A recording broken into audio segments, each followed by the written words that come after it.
Arthur chuckled, tossing some seasoning into a pan. I do. It's relaxing, but I think I enjoy it more when I have company. Ava tilted her head, a teasing smile playing on her lips. Company like mine? Arthur turned, meeting her gaze. There was something in Ava's eyes that made his heart race. A mixture of curiosity, admiration, and something deeper he couldn't yet name. Exactly like yours. After dinner, they sat together on the couch, sharing stories and laughing. At some point, the laughter faded, and the silence between them became charged. Arthur, driven by something larger than himself, lightly touched Ava's hand. Ava, He paused, unsure of how to put his feelings into words. She placed her other hand over his, her cool skin sending a shiver down his spine. I feel something too, Arthur.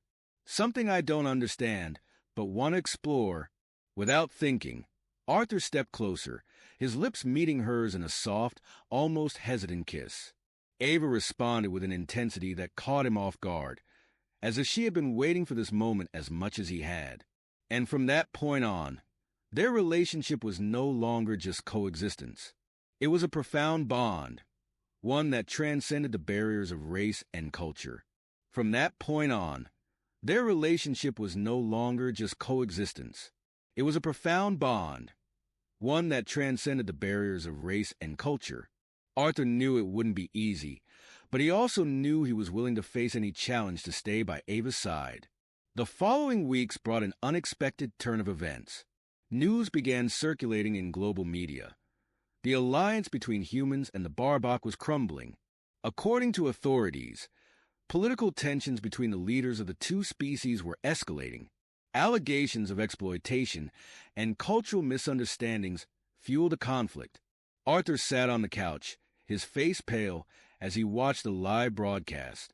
The president of the Interplanetary Coalition announced the end of the coexistence treaty with the Barbok. All members of their race were required to leave Earth within 30 days and return to their home planet, Barkin. This can't be happening, he murmured, turning off the screen. Ava, sitting beside him, looked equally shaken. Her eyes glimmered with a mix of sadness and indignation. They can't force us to leave like this. Some of us have found homes here. Families.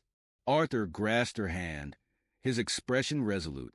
You're not going anywhere, Ava. I won't let this happen. She lowered her gaze, her voice soft and filled with uncertainty. And what if we have no choice?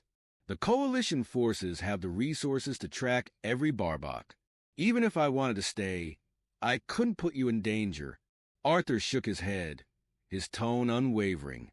I won't lose you. If they think they can separate us, they're gravely mistaken. As the days passed, Arthur and Ava began to plan. They knew they had to be cautious. Ava would need to avoid detection by the Coalition's tracking systems. Arthur leveraged his connections in the tech field to acquire cloaking devices capable of masking Ava's biometric signatures. One quiet night, as they adjusted the device, Ava paused and touched Arthur's face, her eyes filled with conflicting emotions. I never wanted to cause you trouble. Maybe it would be better if I left. Arthur placed his hand over hers, interrupting her. Don't say that. You're the best thing that's ever happened to me, Ava. I'd do anything to protect you. She leaned closer, wrapping him in a tight embrace. Despite the desperate situation, that moment brought them both a fleeting sense of peace. But they knew the fight was just beginning. As the lights of New Stockholm shimmered outside, Arthur vowed to himself that he would do the impossible to keep Ava by his side, even if it meant standing against the entire interplanetary system. The days that followed were a mix of tension and determination. Arthur and Ava put their plan into motion. The cloaking device was configured to hide Ava's biometric signatures, but that wasn't enough. Arthur realized they needed something more convincing. Using his connections, Arthur acquired a new type of experimental technology, a neural implant capable of temporarily altering Ava's visual appearance and some biological characteristics. The process was risky, but seemed like the only way to keep her on Earth. On the eve of the procedure, Ava and Arthur had an honest conversation. "Are you sure about this?" Arthur asked, holding her hands tightly. "There's still time to change our minds." Ava smiled gently, her brown eyes shining with serene determination. "I don't want to leave, Arthur. My home is with you. If this means taking risks, I'm willing." The following morning, the procedure was successfully completed. Arthur oversaw every step, ensuring everything went smoothly. When Ava looked in the mirror, she was stunned. Her blue skin now had a pale, human tone, and her elongated ears had been softened. She looked like an ordinary human, but her eyes still held the distinct sparkle Arthur loved so much.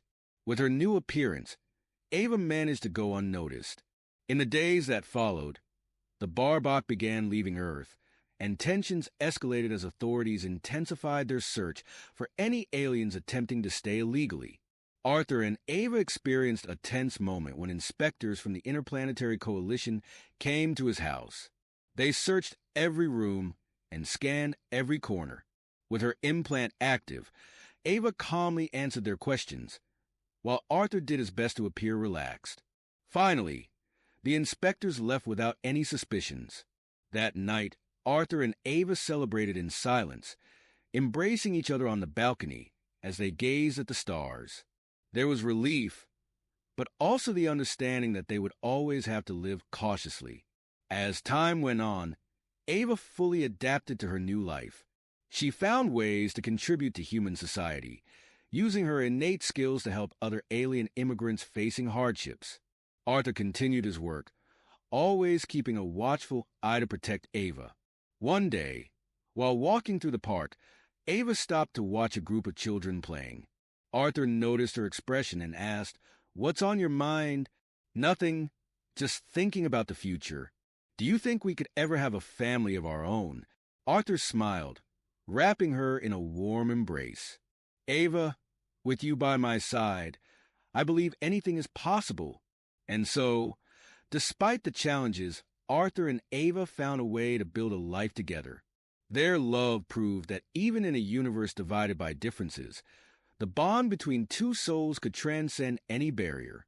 Over time, they became a symbol of unity and hope for those who believed in a future where all races could live together in harmony.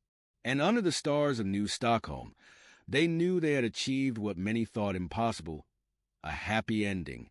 Nathan laughed softly, tossing seasoning into a pan as the smell of cooking filled the room. "I enjoy it. It's relaxing, but I think it's more enjoyable when there's someone else around." Lyra tilted her head, a playful smile curving her lips. "Someone like me?" Nathan turned to meet her gaze, and there was something about the way her amber eyes looked at him that made his heart race. A blend of curiosity, admiration, and something he couldn't quite name. "Exactly like you." After dinner, they sat on the couch, sharing stories and laughter. As time passed, the conversation slowed, and the silence between them grew thick with unspoken words. Nathan, overwhelmed by feelings he couldn't explain, gently touched Lyra's hand. "Lyra, He paused, unsure of how to express what he was feeling. She placed her other hand over his, the coolness of her skin sending a chill through him. "I feel it too, Nathan. Something I don't fully understand, but I want to discover it." Without thinking, Nathan moved closer, and their lips met in a soft, tentative kiss. Lyra responded with a passion that caught him by surprise, as though she had been waiting for this moment. From that moment, their relationship was no longer just one of coexistence. It was something much deeper, a bond that transcended the divide between their species. Nathan knew that the path ahead would be difficult, but he was certain that he would face whatever challenges came their way to stay by Lyra's side. Soon, the world outside their bubble began to change. News spread across the global networks that the alliance between humans and the Zorak was beginning to collapse. Political tensions between their leaders were rising, and accusations of exploitation and cultural misunderstandings were only worsening the conflict.